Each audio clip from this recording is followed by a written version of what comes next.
when you just said that you have no idea how we will go through all this. I can tell you immediately, me neither.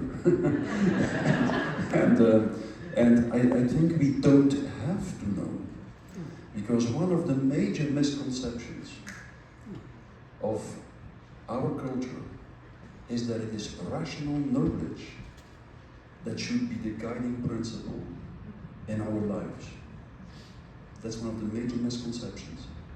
It are ethical principles and ethical awareness that should guide us. And the only thing we really have to know for the years to come, I believe, is that no matter what happens, and no matter how inhumane society becomes, we should stay loyal to the eternal ethical principles of humanity.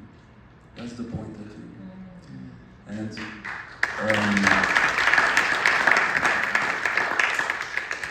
the better we realize that, the more we'll be able to keep the focus right. I think that, like, also the people who are skeptical about what happens in the world, they constantly try to predict what will happen, to rationally understand what will happen, to know what they have to do. But in the end, nobody knows. Nobody knows, and nobody will ever know. One of my favorite quotes of a scientist is a quote of Niels Bohr. He said, "Predicting is always difficult, in particular if it is about the future," he said. Usually we just don't know what will happen. And we don't have to know. And well, I had something completely different in mind, but I will continue about this topic actually. Because I believe that we find ourselves now in a situation where we are confronted with a globalist. I don't have to convince you about that, you all know that. But we find ourselves in a situation where we are confronted with a globalist, technocratic, transhumanist totalitarianism. And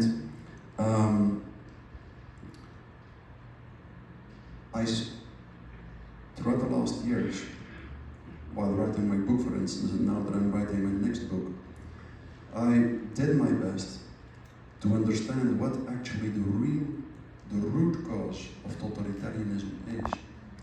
Because I don't believe that we can reduce the problem we find ourselves in now to just an evil elite, and that we can expect that the problem would be solved when we destroy this elite in an insurrection or something. I don't think that would solve the problem, because something created this elite. And as long as the population continues to be in the grip of the same view on man and the world, as long as they look at life in the way as they do now, they will immediately create the same elite again after the first one is destroyed. Immediately. I don't say that the elite is not a problem. The elite is a huge problem, but it's not the root cause of the problem. If you want to understand the root cause of the problem, I think you have to go back to where our culture, our present society started, somewhere 400 or 500 years ago, when the human being started to believe that it could find the truth just by observing the world with its eyes and understanding what it observed in a rational way. It was the emergence of our rationalist and, in some respects, materialist view of man and the world, which was the beginning of the phenomenon of totalitarianism. It was the moment when the human being started to believe that all these religious narratives were invented, and that they were like the fantasy of some crazy people, and that the human being now would find the real truth through its own rational thinking.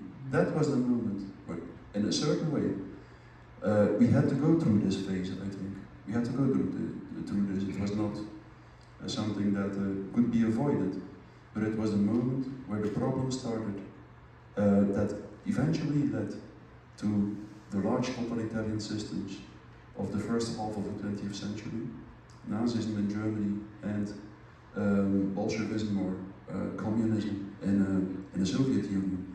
And it is also the root cause of this ultimate totalitarianism we are facing now.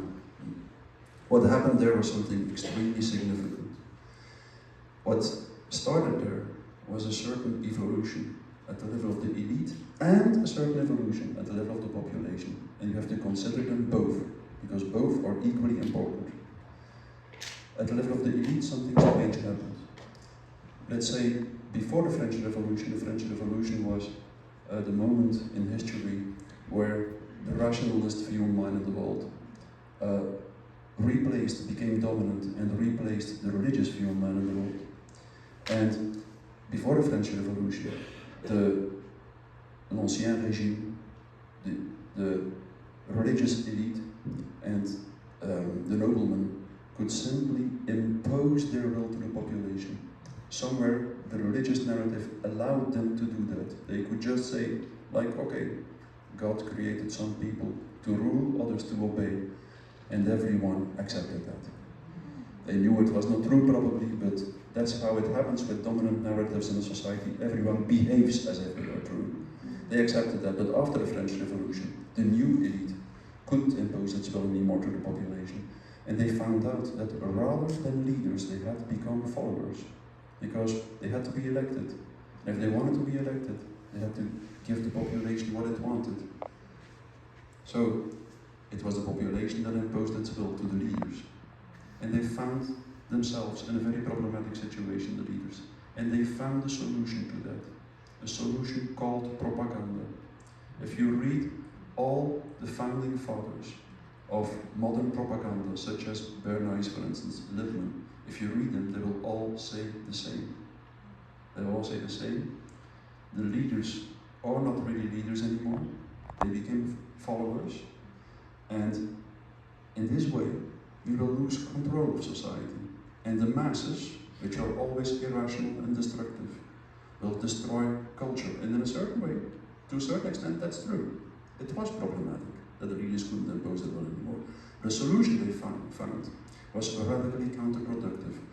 Bernays says it literally. He says, if we cannot make the population do anymore what we want them to do, we'll have to make sure that they do what we want them to do without them knowing that they do what we want them to do.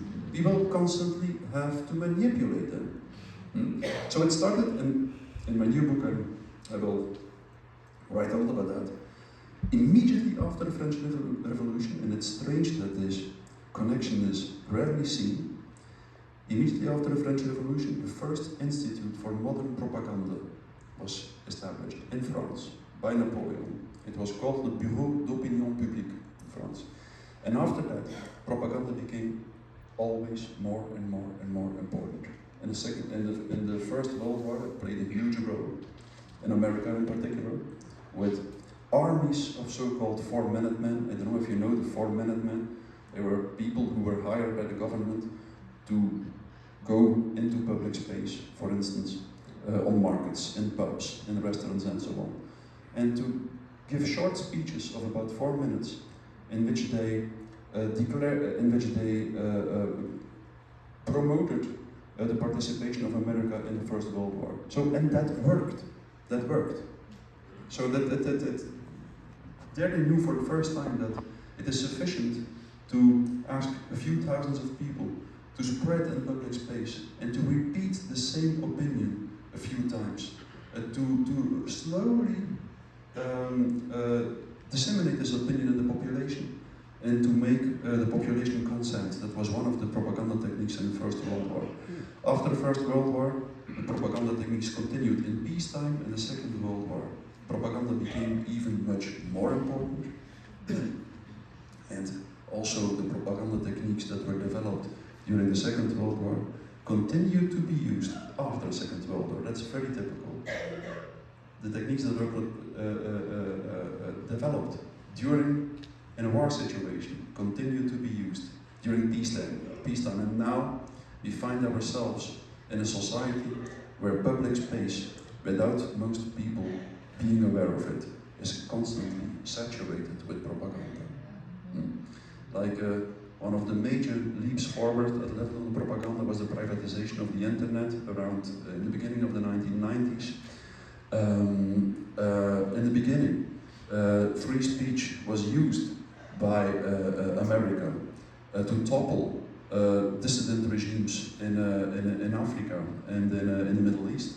But as soon as free speech on the internet was turned out against America, in particular when Putin annexed Crimea after a referendum organized or through the internet, as soon as free speech on the internet went against America, it was prohibited.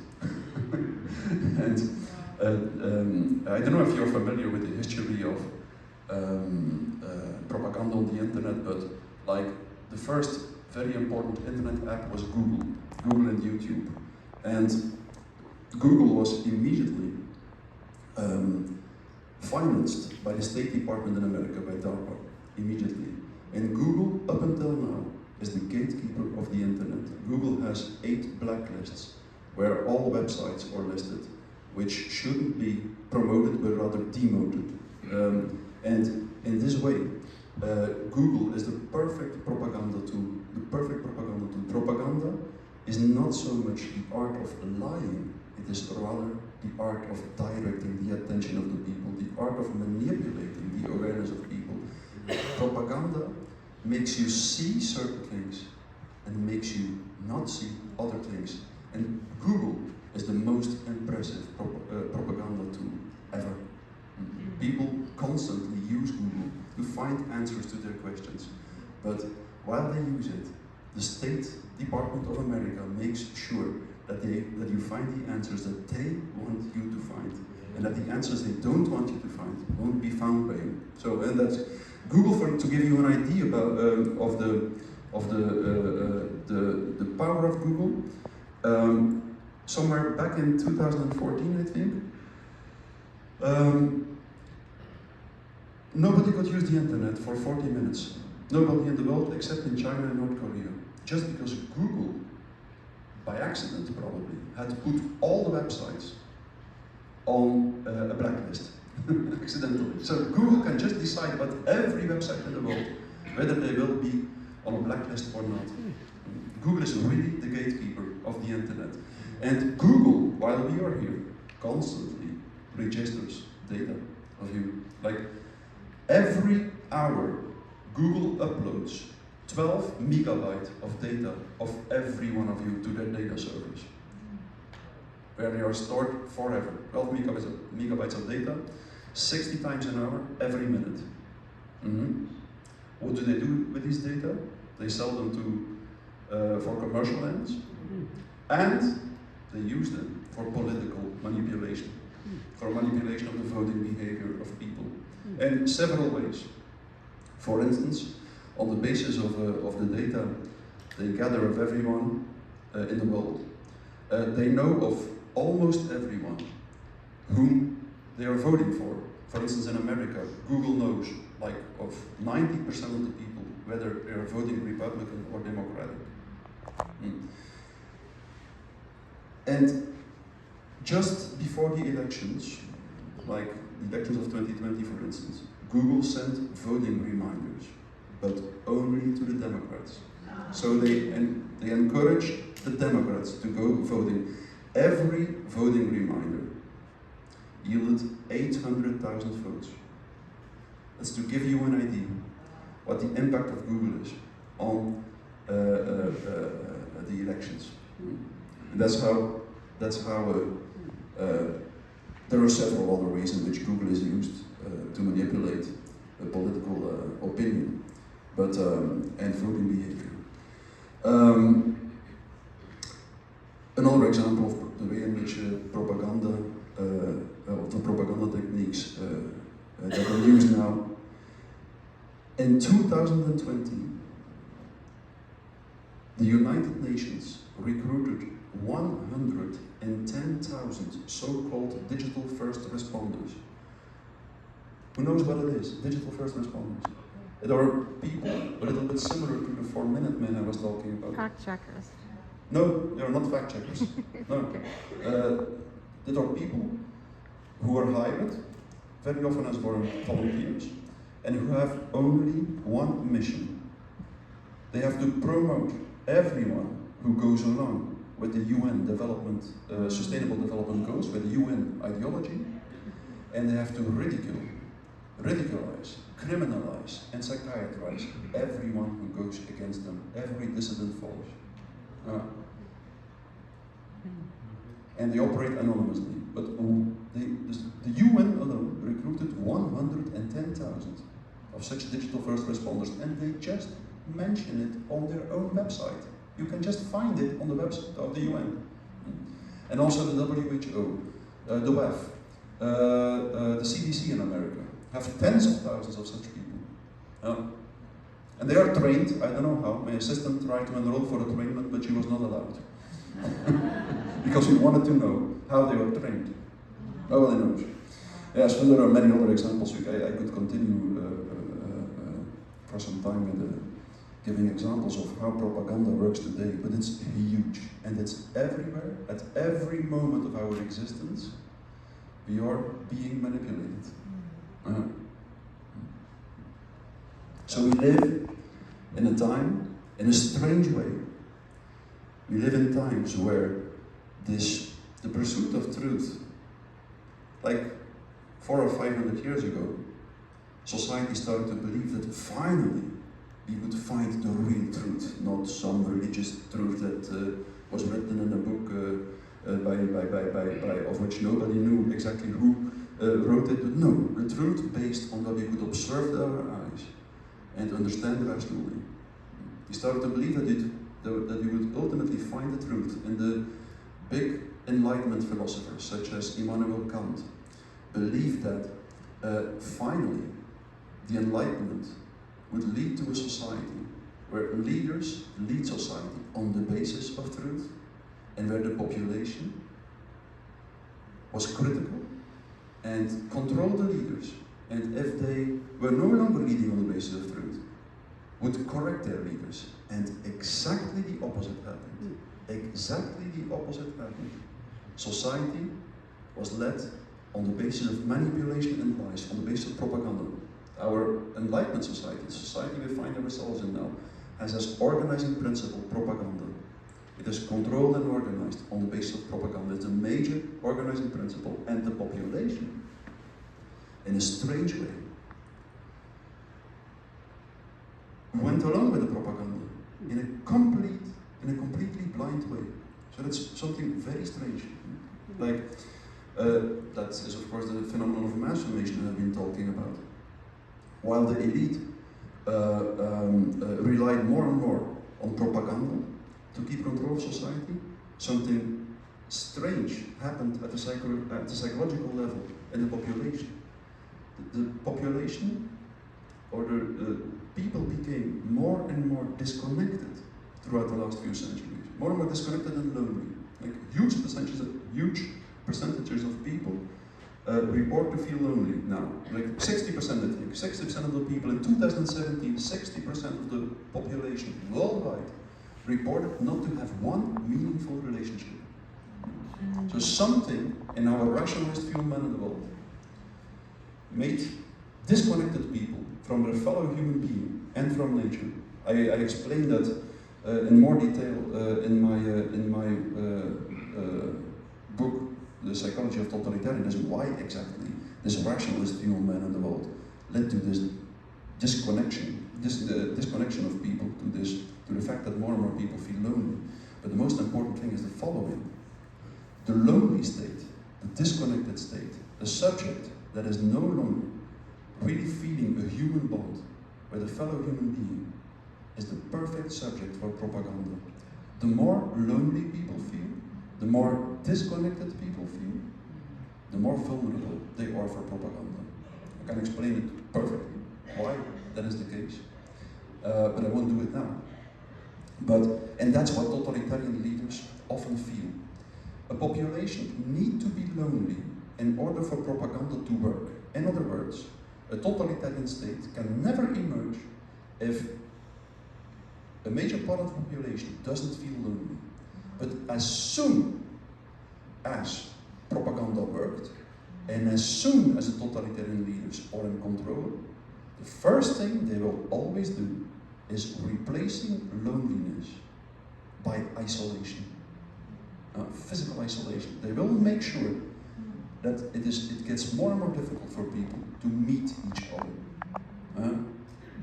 So you need loneliness to install a totalitarian regime.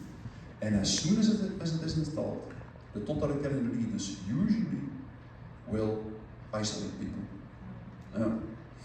Because they know that in that way they can control the masses. So like mass formation, there's emergence of a group of people which is fanatically in the grip of propaganda and of a certain narrative which always is centered on an object of anxiety. Like mass formation has always existed. It is as old as mankind exists. But since 200 years, the phenomenon of mass formation became stronger and stronger and stronger, and the mass formation lasted longer and longer and longer, and the masses were a new kind of masses. They were so-called lonely masses. That's a term coined by Jacques Ellul in his wonderful book about propaganda. They were so-called lonely masses, meaning that the ancient masses had to meet physically to become a mass. But the new masses are constituted of people who all sit isolated in the living room and who are all infused by the same narrative and mental representations through the media. In this way, a lonely mass emerges, and this lonely mass lasts much, much, much longer than the physical masses. And in this way, it can become the psychological basis of a state system. So that's why mass formation, the character of mass formation changed. It became a lonely mass in the grip of the mass media. That's where the new masses that emerged in the beginning of the 20th century, and that's also the reason why totalitarian states emerged also in the beginning of the 20th century. Before the 20th century, there were no totalitarian states. There were only classical dictatorships, which is something completely different. It's in the beginning of the 20th century that the first totalitarian states emerged shortly after the first lonely masses emerged. So you can. It's very clear that it is this idea that life, or that the guiding principle in life should be rational knowledge, which emerged a few centuries ago. It is this idea that created both this new elite, which excessively uses propaganda, and this new population, which is disconnected and very vulnerable for propaganda. And together, this new elite and this new population form the backbone of the totalitarian state, the so-called diabolic pact between the masses and the elite, which is always the basis of a totalitarian system. And we should consider both. We should always be aware that there are two problems in a totalitarian state: the elite and this part of the population, usually about 30%, who blindly goes along with the propaganda of the elite. This rationalist view of man in the world, this fanatic belief in the rationality, as I said, believed that it would finally reveal the truth, that it would finally construct the truth on the basis of visual observation and rational inference. But it turned out to be exactly the opposite. It completely alienated people from the truth. I'll tell you something about my own life. Like, back in 2003, I started to work at the University of Kent. Started to do a PhD, and my promoter expected me to do a classical research in psychology, in which I would investigate the statistical association between depressive symptoms and personality structures. And I started doing that research, started collecting my data, and as usually happens in psychology, you start with doing psychological tests with which you measure both the depressive symptoms and certain personality traits. And as soon as I started to do that research, I noticed, like, look, these psychological tests, they are really bullshit. Really. For instance, I decided to use 3 tests to measure the same. And I found out that the 3 tests led to a completely different measurement outcome. The correlation was almost 0. Okay, if you measure personality in 3 different ways, you get completely different measurement results, which is of course absurd. Personality. If the test is accurate and really measures what he pretends to measure, the 3 series of measurements should almost be identical. That's to give you only one small example. And I decided, like, look, I don't want to do such research. And I went to my promoter and I asked him, like, I confronted him with the problems, and I said, like, look, rather than doing such a study, I would prefer to investigate the validity of psychological research. Yes. And I started doing an additional master in statistics to be able to really pinpoint the problem with psychological research. And while I was doing my PhD, while I was investigating the problems with academic psychological research, the so-called replication crisis started in the sciences. I don't know if you're familiar with that term, the replication crisis. It started around 2005 and it was a crisis. And John Ioannidis, I think that some of you might know him from the Corona crisis. He was very critical about the Corona policies and the Corona measures. But John Ioannidis was one of the leading authors about the Corona crisis.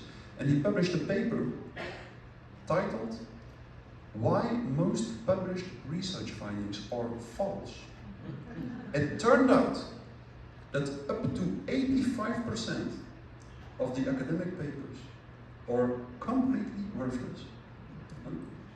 For instance, in the medical sciences, 85% of the academic papers cannot be reproduced. That means that if a research group does a certain experiment and he gives the basic data of that experiment to a second research group, that this second research group will come to completely different conclusions than the first research group. Yes? On the basis of the same data. 85% of the studies in the medical sciences cannot be reproduced. That's just to give you an idea about the dramatic quality. And that doesn't mean that the other 15% lead to valid results. It only means that they can be reproduced. But in itself, it doesn't mean so much. It can perfectly be that they are also bullshit. Yeah, of course. But then, so I studied that problem in the field of psychology, and I finished my PhD in 2007, and I started to talk about that at conferences, academic conferences and stuff, and I immediately noticed that 95% of the people of the academic psychologists got very angry with me. I've always had that strange talent to say things in a very friendly way and make everyone angry with me. But so I did, and it's like a miracle that I became a professor. Because I published a lot. I had I think 3 times more publications than the second candidate for the professorship I applied for. So that's probably how I became a professor. But that was something very striking to me. No matter how clearly you show that certain research is complete bullshit, people continue to believe in it. It doesn't matter. That was the first time that I noticed that, and that was the moment where I started to be interested in mass psychology. Yeah. That was the moment where I noticed that you cannot explain this strange blindness of people in a certain group, in a certain academic culture, for instance, on the basis of individual psychology alone. You need mass psychology to understand how an intelligent human being can buy into completely absurd narratives. And so I was well prepared for the Corona crisis. Because I both knew something about mass psychology and about the dramatic quality of scientific research. And when the Corona crisis started, and actually even before that, I mentioned it during lunch, I think, in December 2019, I was on a holiday, short holiday with some friends, and I told them, I feel that something will happen in our society. I said I cannot explain it, but there is something wrong in our society. And sooner or later, we will wake up in a new world. And after that holiday, I went to the bank and paid back my mortgage, because I wanted to get rid of it. And then a few months later, suddenly this Corona narrative became dominant in the media. And I immediately studied the statistics a little bit. I immediately noticed these statistics are complete bullshit. And I published an opinion paper in the first week of the crisis saying that the mortality rates of the virus were at least 10 times less than the statistics claimed, because it was clear. If you studied the statistics, you could clearly see that they were completely wrong. And there were several other statisticians, John Ioannidis was one of them, who came to the same conclusion.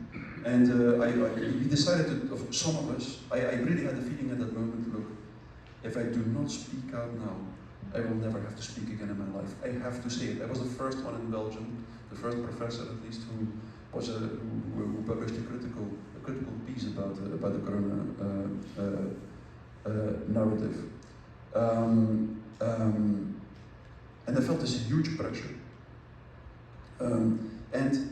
But I decided to do it. I decided to jump. I had the feeling, okay, maybe I will lose everything. I was a young professor at that moment, fully tenured. My future was safe, and I felt that I could lose everything by speaking out. But I decided to do it anyway, and I noticed in the first weeks of the crisis, like, two things. I noticed, like, okay, no matter what you say, no matter how much you try to show that the statistics are bullshit, people just continue to go along with them. And even in May, 3 or 4 months later, in May 2020, when it was proven beyond a shade of a doubt that our statistics had been wrong, like the number of victims in Sweden, for instance, which didn't go into lockdown, actually proved that already, and even the people who built the mathematical models of Imperial College, who had made these dramatic predictions, had already admitted before the House of Commons that the mortality rates had been dramatically overrated. So it was clear for everyone who wanted to see it that the initial statistics had been wrong, and still people continued to buy into the narrative. It was the moment where I knew, okay, you can stop trying to prove to the people that the statistics are wrong. I will rather try to show people what psychological dynamics are at work in society. Well, but I noticed something else, and it's something that for me is more important to tell now. I noticed something else. Like when I started to speak out in the Corona crisis, immediately people started to throw mud at me, to smear my reputation, and so on. And later on, like national television in Belgium. And all the major mainstream newspapers started to publish hit pieces, the one after the other, sometimes 2 weeks straight. And I knew, like, okay, I will just remain polite. I will not do the same as they do. I will answer if they throw mud at me. I will respond to them in a very polite way, in an inviting way, in as humane way as possible. And day after day, I practiced that art of humane, sincere speech. And I noticed something strange, which I didn't understand at that moment. But I noticed something strange. I noticed that while I was doing so, time and time again, day after day, I noticed that like a soft, warm power became stronger and stronger in me.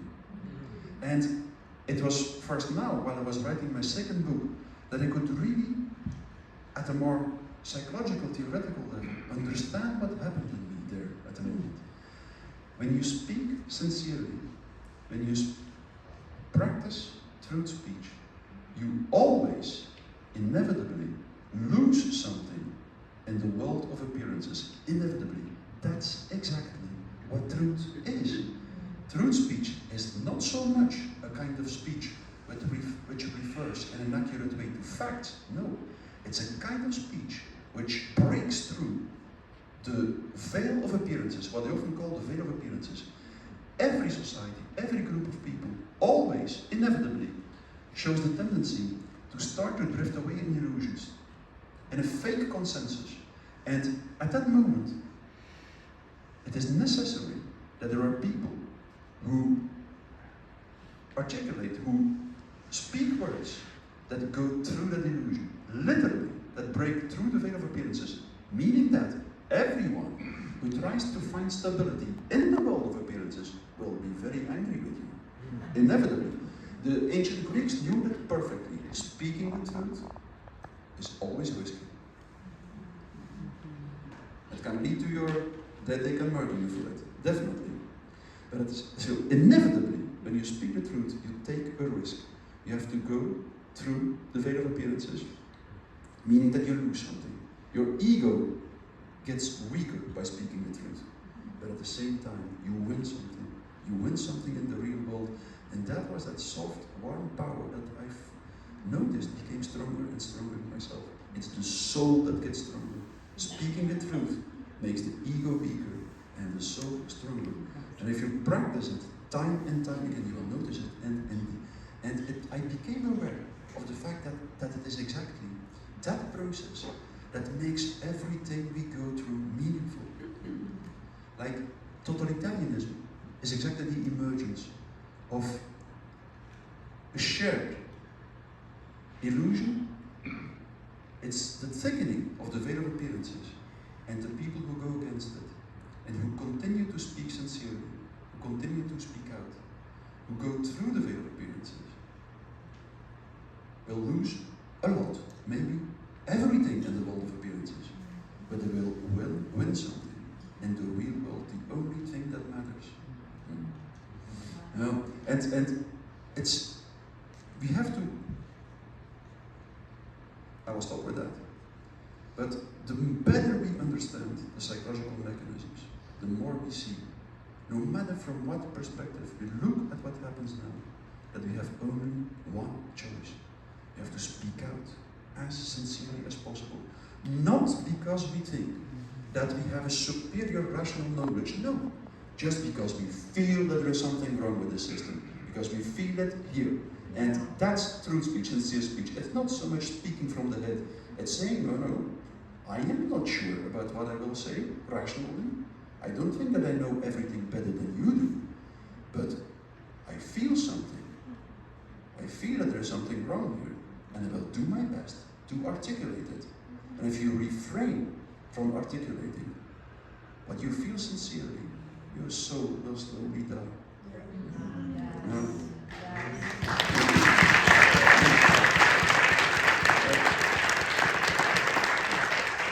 I don't know if it's important. I don't know if it's important, but the point is, you can really understand and describe that process where the soul either becomes weaker because you don't speak out, or becomes stronger because you do speak out. Right. In a very concrete way. You can do it psychologically. It's so, once you start to see it, it's so tangible and concrete. As human beings, we constantly hide behind outer ideal image. We constantly try to be someone we are not. We constantly alienate from ourselves. We constantly try to do what society expects us. We try to be, we try to embody this ideal image that society projects onto us. We hide behind it, this outer ideal image. And truth speech is simply this kind of speech which articulates something that is usually hidden behind that outer ideal image. And you literally push words through that outer ideal image. And that's the moment, because you make like a hole in your ideal image. And that in the shell of your ego, that's the moment where you start to resonate again. You start, the strings of your body start to resonate again with what is outside of you. So truth speech, sincere speech, at the same time also leads to the development of what some in our culture called the sixth sense. Einstein was also perfectly aware of that. Truth speech makes your intuition, together with your soul, get stronger. And that's what we need. That's what we need now. Not so much rational knowledge, but intuition starting from ethical awareness. That's what will guide us through the dark times that are ahead of us, I think. Yeah. Well, I could continue for a while, but I think I will stop it for the moment. Thank you very much for being here. Because truth is born only when there is someone who wants to take a risk and articulate something that is usually hidden behind the outer ideal image. But you need a second person for truth to be born. Someone who listens and who doesn't judge you from this outer ideal image. That's the moment where truth is born and where words make two souls vibrate at the same frequency. So thanks people for being here.